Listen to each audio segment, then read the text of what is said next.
Bəli dostlar, 38.000 manata 1.8 sotluq, 3 otaq, 80 kvadratlıq ev. Dən para seçsəsini çək. Bax, bu gördüyün hissədə bu evə məxsusdur. Yəni maşını orada saxla da, həyətə vermə.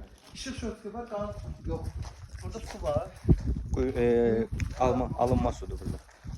Bazada giriş də var. Evin arxasına, böyrünə hər yerə getmək olur. Şurada turda hamısı sementi güclü qurumlar ha. Yəni elə belə işləyəcək. Şəxsiyyət kimi bir şeydir bu. Girdim belə koridorda geniş koridor, studiya mətbəx formasında eləyiblər. Bax, polun bir dənə bakın burası, bir dənə qonaq otağımız. Görünüyor. Mağazadan sonra buradan bunu alçıpandan bölüb mətbəxə ayrı edilən olur. Arkada da bir dənə yataq, geniş yataq otağı, qoşa daş var. Ən əsas. Şimdi şəxsi evlərə gəlsə hamısı tək daşlı, makro evlər ancaq qoşa daş.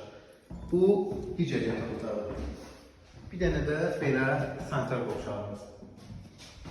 38.000 manat. Bu qiymətə var 3 otaq. Hardadır? Binəqə səbəsi. Bura hara gedir? 334 metre. 334 nömrə məktəbin tam yanında.